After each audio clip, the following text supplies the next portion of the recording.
Is Anthony Bresnikan. I'm an entertainment writer at Vanity Fair. It's a pleasure to be here with you because I've been covering this show since the very beginning. It's a pleasure to write about it because there's such a big cast and such a big crew and such passionate showrunners that there's always some intensity and fascinating story to explore. And we have a special panel tonight of some of the actors from the series, which I hope did you enjoy the finale of season 2? In addition to there being sort of a rich field of stories to mine as a journalist, I just enjoy it as a fan of Tolkien. I think this show it brings to life all of the history that he created to set as the backdrop for his novels. But we also get a sense of loyalty, we get betrayal, we get bravery, we get fear, we get everything, friendship, magic, everything you want on a Wednesday to help you get through the rest of the week. I have some details about the show that Amazon MGM Studios wanted me to share. Just some stats about the Rings of Power. Certified fresh on Rotten Tomatoes, that all-important little red button is one that they're proud of. The first season was the biggest premiere in the history of Prime Video, and the second season was the most watched returning season by total hours watched.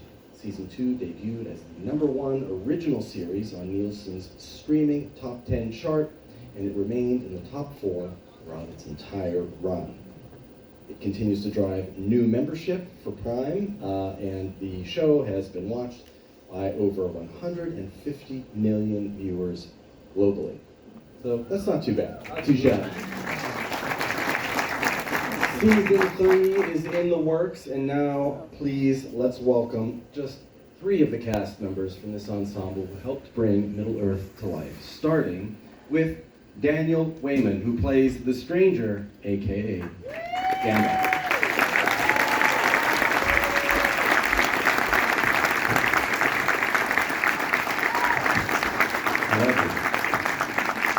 He's Celebrimbor, the master of elven smiths, Charles Edwards.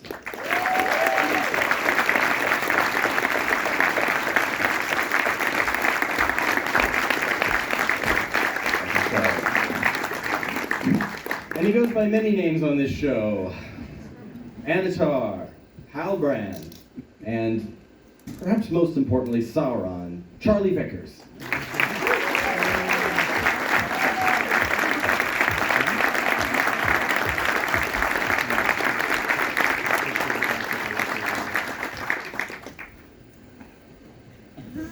It's full house.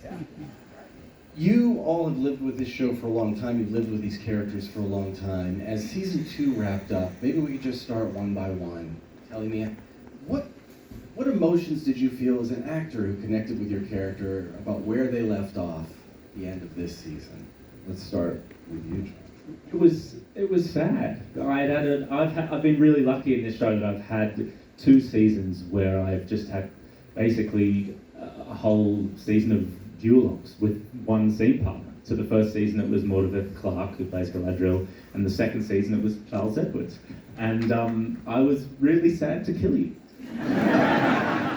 For it to end like that. I was very pleased to see that you were. So it was like the end of an era, because we had such a wonderful time. But in the same breath, we also felt incredibly fulfilled and proud of what we created, because we just had so much fun. And how did it feel to be killed? Well, it was inevitable, and I knew it was coming, which is not always the case when you're in a role, when you get killed off. I knew I was going to die. But I echo Charlie. We talk about this a great deal, but we had the most wonderful time together in that forge for those months, because it was an extraordinary opportunity to tell this story, but we shot it in order, which is absolutely unheard of. The schedule just fell that way, and so we got to go in there every day, play this extraordinary game together, and I have had the most wonderful time on this show. It's been such a satisfying job for me, and to be with Charlie was was just wonderful. That's such a rare thing to shoot anything in order. Oh yeah, I mean it was great when we saw the schedule. We went, oh, brilliant! Can you imagine doing the death scene on day one? Yeah, it always normally happens like that, doesn't it? Exactly. The most important sort of emotionally deep scene you end up filming first, but it's fascinating to hear that you got to work up to it. Most of the time, when you watch something back, you go, oh, I wish I'd known. I wish I'd shot that. I wish I'd known I did that when I shot that scene. And that comes from the frustration of having shot things out of order, which you always do. But with this, it was as it happened. It unfolded as it happened. Do you think it reflected in your performance, the fact that you built up this relationship over, I don't know, how long was the production on season 2? Was it months? We were in that forge for a long time. Oh yeah. I think the whole shoot was 8 to 10 months or something like that. We weren't in the forge that whole time, but we were in there for a good few months. And it definitely helped us with the ending because we had all the memories in our head of all the scenes that we'd done, and it was like saying goodbye to each other. It was a very sad day. It was. Even though I was up a pole with arrows hanging out of me. I think we as an audience totally, I mean I don't know whether you all agree, but I felt when I watched it that we as an audience totally got all that work that you'd already done. It layered and layered and layered, it got more complex, so that by the end, that we were full up. I thought you did an extraordinary job, and thank goodness you filmed it chronologically, because I just thought we got the payoff. I really loved it. Charlie, did it add to your emotion as the character? Well, you don't expect Sauron to have emotions. Usually he's just a great big eye. But we get to see a tear fall from his eye. What's behind that tear? What is your take on that? It's funny because the tear, it was such a strange, interesting moment because it kind of just happened, and then after it happens, people obviously are curious about it, so I have to try and make something up to try and explain why it happened, because really it was just one of those things that just happened when we were filming in the moment. But I think there's a few things at play. It's Sauron and Celebrimbor had formed this amazing partnership, and Celebrimbor had been such a crucial part of the ring-making process, and Sauron is losing a companion and someone that might be useful in the future. But I think more importantly than that, I think it was Sauron being forced to reflect upon himself and have a very un-Sauron moment. He's being defeated in that moment because he might need his help in the future, and he's also hiding the 9 rings, and he kind of goads me into killing him, and it's this outpouring of fury which you don't see much, and it's kind of like an inner frustration at himself for letting himself get to that point. I'm glad you ended there, because I was thinking, wow, I had a much colder read on it. Yeah. An emotion or sadness that I think they did form a bond. I think you can be evil and still care about some things. But he, you're playing the human representation of this embodiment of evil, so you do have to bring some humanity. And I think it's tricky with Sauron because he is kind of like the embodiment of evil, right? And you think of Sauron and it's synonymous with one of the most evil characters ever written. But when you really look into what Tolkien wrote about him, he's incredibly three-dimensional, and he seeks peace for Middle-earth and the healing of Middle-earth. It just all has to happen his way, which is, I think, where the evil bit comes in.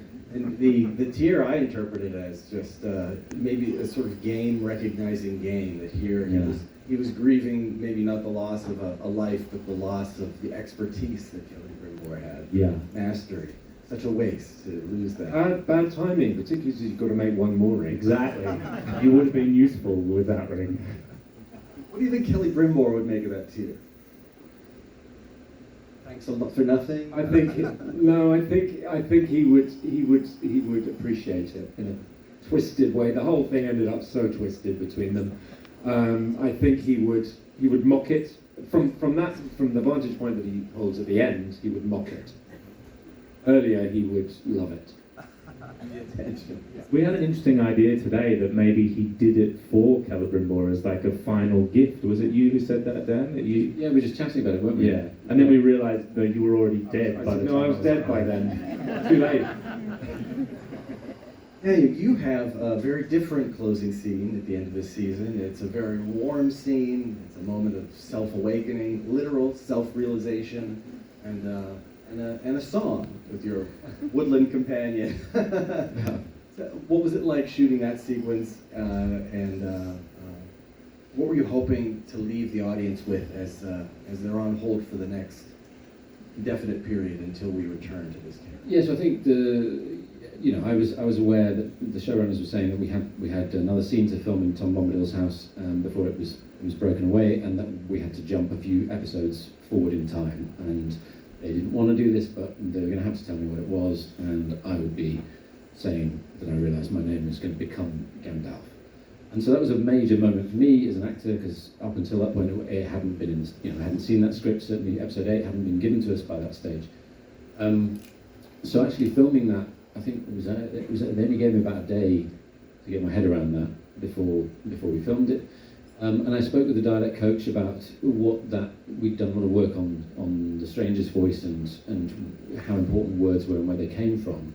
And so this idea that the claiming of the name, or rather the understanding that in the future people were going to call him this name, that had to be really deeply connected. It had to be a communication, rather like in season 1 when he was unable to communicate by words. It had to be a physical communication that comes up through his body and comes out of his mouth, and it sounds like Gandalf. That's what they're going to call me, And I felt really humbled by the fact that the showrunners felt that the trajectory meant that he could be called that we got to a place where he could be called that, we could conceive it.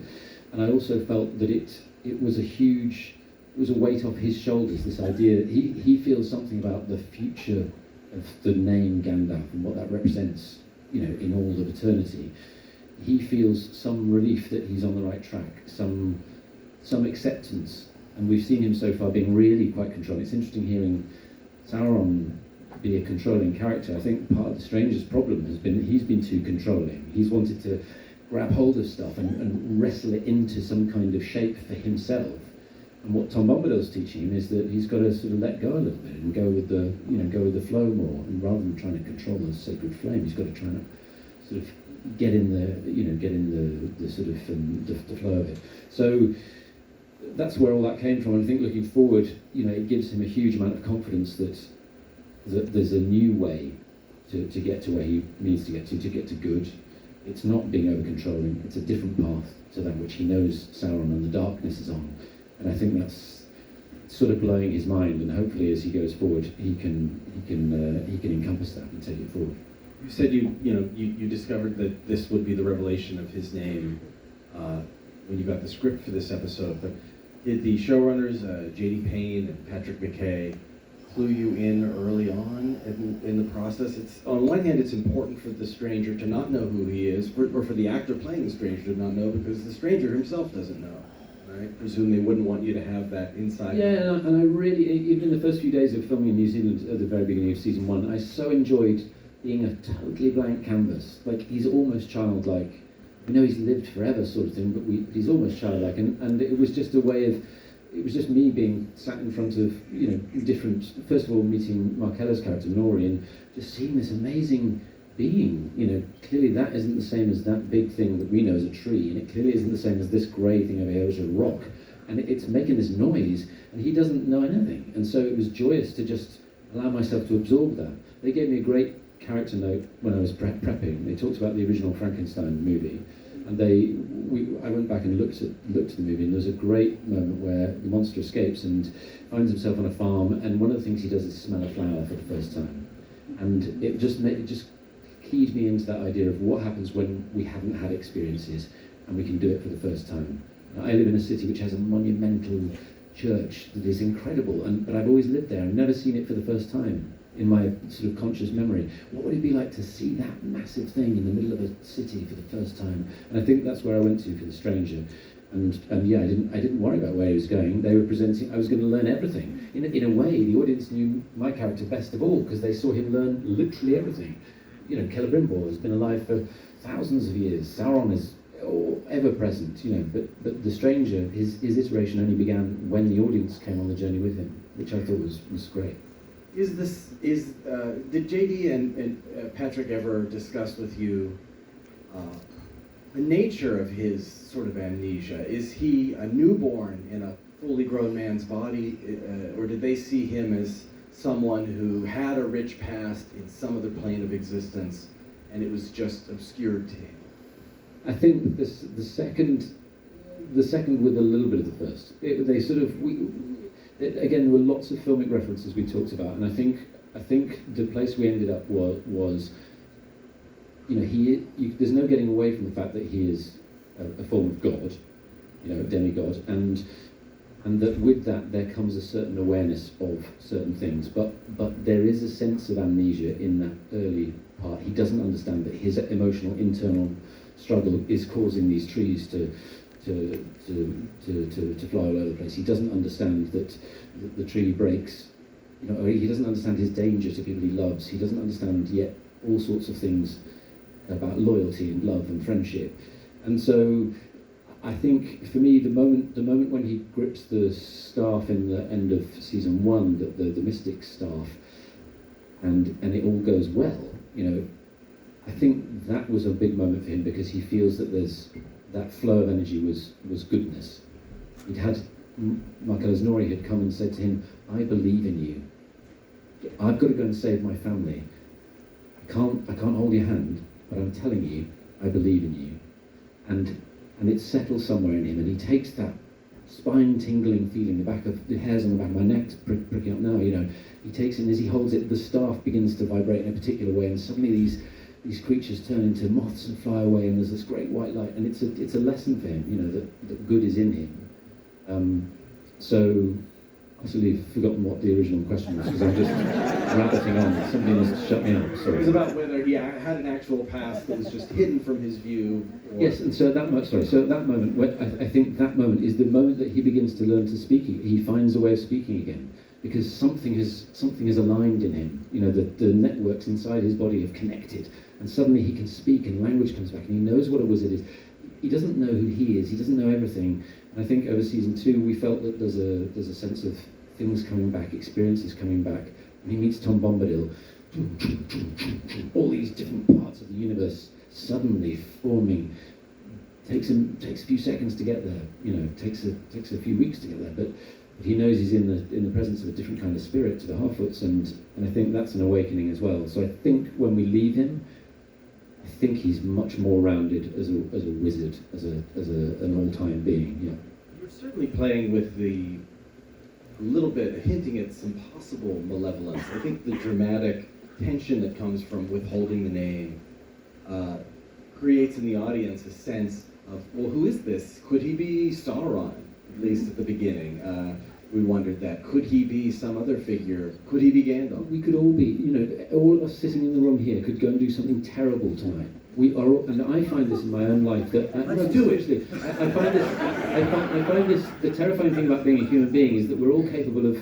If I don't sleep enough and I get behind the wheel of a car, if I don't sleep, if I tell my kids off in a particular, there are repercussions to everything we do.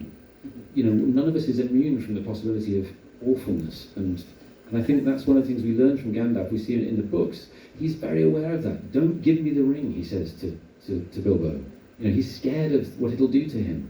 The character we see at the beginning of season 1, the stranger, he hasn't learned that yet. He feels that as he begins to flex his muscles and things begin to die and trees begin to move, he thinks, this is wonderful, I want to take it. That's what he feels, because that's what I feel when I'm given power. In life, and I think it's a really human thing to go, oh, hold on, just because I feel that doesn't mean it's okay to do it, and it doesn't mean that it's going to be a good result for all the people that I care about. So it's a massive learning journey. I don't think the showrunners were ever trying to hoodwink people. They're just saying, you don't get to be a wizard without going through massive experiences, and they can be as dark as they come. Stepping back from that brink. They did have some hints throughout.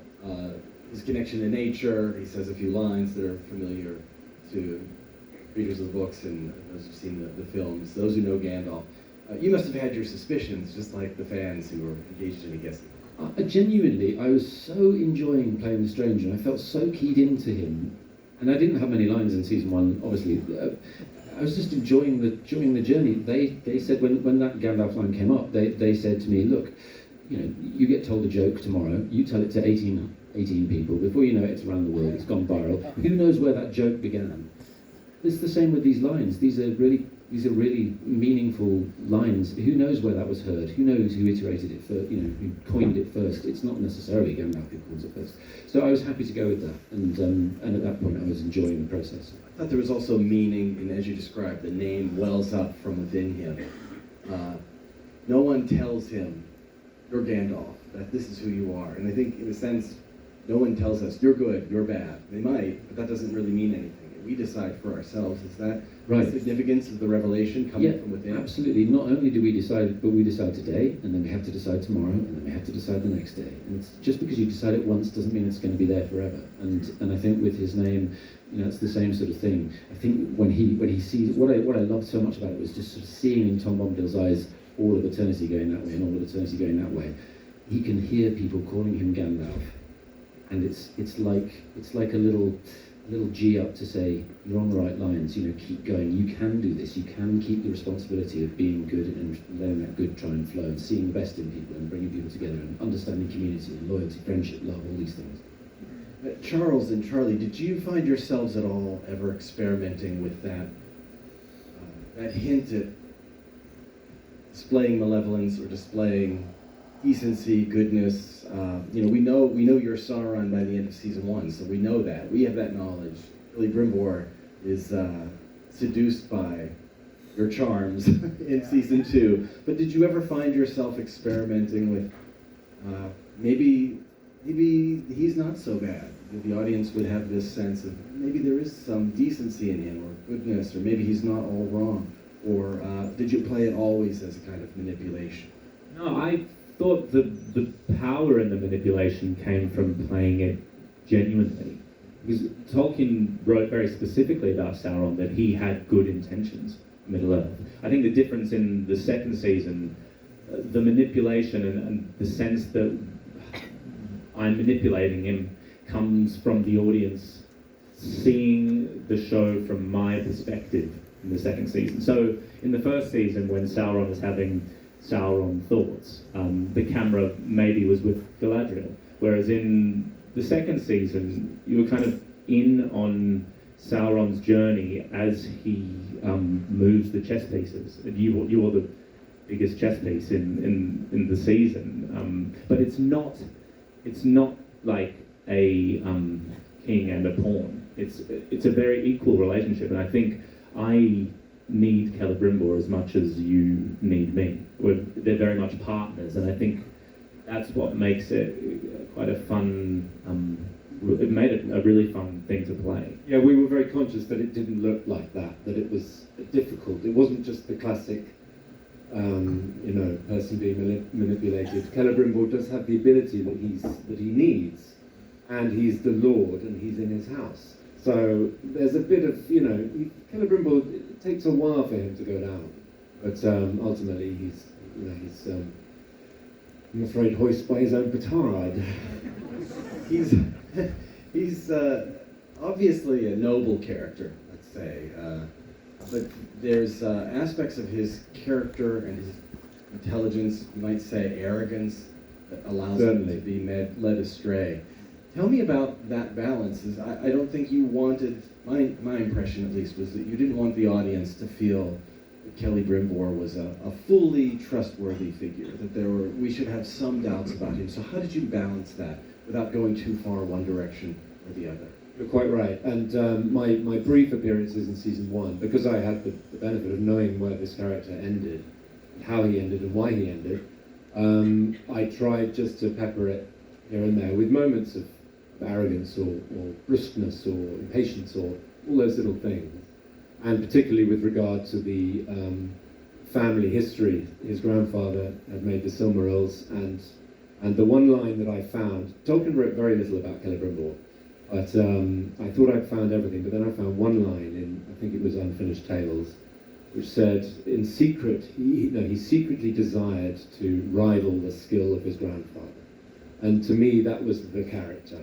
And that doesn't, I had to look for that. line. It's not in the Silmarillion. It's not in the appendices. You could applaud that. I heard some applause out there. Oh, good. Thank you. Here's an actor doing a deep dive research. Yeah. And uncovering gold. As soon as I found that, I knew, okay, Tolkien wanted him to be this. He wanted him to have all these insecurities, your doubts, ambitions, pride, all those things. He did imply the elves had, but to find it said specifically about Celebrimbor was a real gift. What's heartbreaking about watching that, just to jump in, is that I think we as the audience feel that entirely, but we love you for it. Like, you've created this character where it's possible to love you as we see that sort of avarice and the pride and the trying to outdo your grandfather. It's a really great portrayal. Thank you, Daniel. Thank you. You're playing, I noted it in the introduction, you play a character known by many names: Halbrand, Anatar, Sauron. Can you share with us, or do you feel like you're playing different characters when he is assuming different identities, or is there a thread underneath those differences that is always Sauron, is always the same? There has to be a thread. I think, yes, I feel like I'm playing different characters externally, but... He's acting.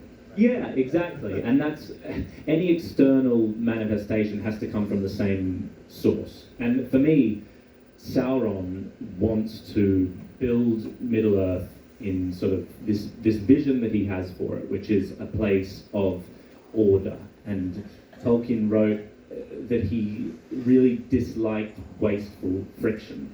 So there's a means to an end, and that he needs to create these rings, because I think these rings will help him serve that purpose. So everything in the second season, all the changes to my physicality or the changes to the way I look, had to all be directed towards that goal, and that involved Celebrimbor. So I wanted to create this character that had this sense of wisdom and power, and someone that the greatest of elven smiths would respect. It's like, if a dude's going to walk out of the fire into your house, it has to be the kind of guy that you would listen to. So yes, everything has to come from the same through line, and that was really important for me. I didn't just want to have different hair, or walk in a different way, or be a bit more still for the sake of it. Your ears. Yeah, exactly.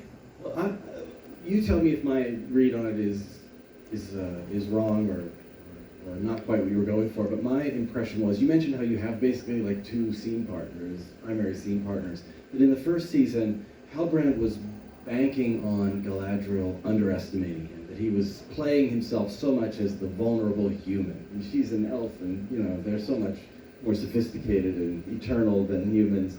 So that she was underestimating you, and that's why she missed you. And with Celebrimbor, it seemed like you were playing better than him, someone for him to impress, the ghost, in the sense of that grandfather that he admired. Yeah. Am I reading it the right way? Yeah, exactly that. And in the first season, with overestimating him. Yeah, exactly. And I mean, similar. It's so interesting hearing Dan's version of events, because I didn't know I was playing Sauron for the first 2 episodes. So I was Halbrand, and I was fully committed to being like a Southlander. And it started to get to me, because I had suspicions I was Sauron, and I was a bit confused. So a bit different to that. But I can see why they didn't tell me, because he is like the ultimate method actor. Right? He is like fully immersing himself in this human, and how else would you deceive one of the smartest people in Middle-earth? And you'd have to be fully committed to the part of playing a low man, as he's called in the show, which is completely opposite to Sauron, who is a Maya. So yeah, you're so right, and there's a real contrast in his status with Galadriel versus Celebrimbor, but they both have ultimately the same purpose. There's so many other people behind the scenes working to bring this world to life. I wondered if you could each share some other artisan who their work contributed to the way you interpreted the character. Maybe hair, makeup, costume, maybe it's something in the production design, or something I'm not even thinking of. Daniel, maybe we could start with you. Yeah, I mean, for me, the costume's massive. When I first tried on the costume, Kate Hawley, who's the costume designer, had developed this piece of raw silk that had been woven together, and it was rough, and it was this greeny, browny, grey thing. It was incredibly heavy, and they gave it to me, and they asked me to just put it on and see how I felt in it. And as I put it on and sort of stood there, it wanted to press me into the ground. It wanted to push my feet into the floor. It was so heavy, so much unlike any clothes we wear today. And as it did that, they began to move around me. The assistants began to move around me and cut it so that it fell in a way that they wanted. And as they cut it, I began to move and see them and just begin to, and they began to watch the way that I was moving. And it became symbiotic, this, me feeling the costume and them seeing me in the costume, cutting it, and me feeling that new thing. And we just went round and round. By the end of this hour and a half, I felt I knew who the stranger was. I just felt who he was. And that costume stayed with me, obviously, all the way through the first season. And they began to cut it as he became more knowledgeable about who he was. They cut it and it moved and it began to suck into him and become less of a blanket and more of a robe. And it grew itself sleeves as opposed to just drapes. And it became so important that I remember sitting in a car with JD, going to one of the showrunners, going to the premiere first season, and he said, Daniel, we're just thinking about season 2 costumes. And how did you feel about your season 1 costume? And I said, oh, I loved it. It was such a friend to me. It was incredible. And he said, I think maybe we don't change it. Maybe we keep with that costume for season 2. Because I think they had an idea to change him into something else. And I think it was great that they did. I loved it. Anyway, it's cruel to single out one thing because the show is... That's why it's a tricky question. Yeah. It's tricky. I'm thinking, no, I'm next. I'm thinking, there are so many. The whole thing, to be involved in a show like this, and to walk on set or into makeup truck or into wardrobe fitting, and see the effort and time and brilliance of the people that have created this stuff for you, and to make your job easier. Everywhere you turned on that. I mean, the Forge set, I love that set. I loved my Forge in season 1, but season 2 was amazing. Everything you could want was there, was at hand. Not you say, maybe I should use some. Maybe I should be using something. How about this? Oh yeah, that's perfect. Yeah, ideal. And there are times in the makeup truck and every morning putting our ears on, us sat next to each other, are the best times of the day. I mean, other than the scene work, but you're in there early in the morning, cup of tea, chatting away, hearing the latest gossip, hearing how the schedule has changed recently, because that's the place to go, the makeup truck. You want to know what's changed, go and ask the girls in the makeup truck. So too many to mention. Yeah, I'm the same. I think it's a group of people that their work goes largely unseen. I loved working with the stunt teams, and they provided me with a huge, big room. I mean, it's they gave me such a grounding with the character. I mean, season 2 was us talking in a room for a lot of the time, but season 1 I was underwater and then on horseback, and they, both the team in New Zealand and back here in the UK, made me feel incredibly safe, and they do that with all of us, and their work goes unseen because they're the ones there putting themselves at risk, and it's the back of their head, really. And yeah, I have a lot of love for the stunt crew. I wish we had more time. We're unfortunately at the end of the evening, but I wanted to close with a story you told me backstage, Charles. As a writer covering the show, one of the things I enjoy is reading the reactions and seeing the theories that people have about what's happening. That's a fun guessing game, but then the way the show resonates with people, the meaning they take from it, I think is also very special and worth noting. And you had a story about a young man who, you tell us which event it was, but... Yeah, I was at a Comic-Con recently in Romania, and doing signings, and then there was a very much like this, a Q&A, and then anyone who had any questions from the audience would line up in the aisle, and they'd be handed the mic, and they'd form an orderly queue, wait to ask the question. And this little boy of about 8 came up, And he said, yeah, I just want to ask, when that bloke comes out the fire, he didn't say bloke, when that guy comes out the fire, how come you trust him? I went, okay, well, what's happened is that I believe he's now a god. Imagine if a god came into your living room and promised you the earth to help you to heal the world, essentially. Is that a good answer? And he went, yeah. And I could tell he wasn't convinced. And anyway, the questions continued. And then again, he came forward. He'd gone to the back of the queue. He came forward again and said, yeah, look, the fire thing. And I loved that. And I wanted to engage further than we had time for. But I just loved the fact, I mean, to me, you know, people have said to me, how come Celebrimbor's so gullible? He's not gullible. He's a god has come into his living room. You go with it. So that's how I played it, and I don't think he was even then satisfied, but that was the end of the day. That's what I like about it, is the reason I wanted you to tell that story is, to me, that represents the way people think about these performances, and who these characters are. It means something. Why would this brilliant elf be bamboozled? And I think it comes from a place of, could I also be tricked? How do I know? And so I think I applaud the work all three of you have done, and the whole cast, and the team behind it. Thank you for joining us. Thank you very much.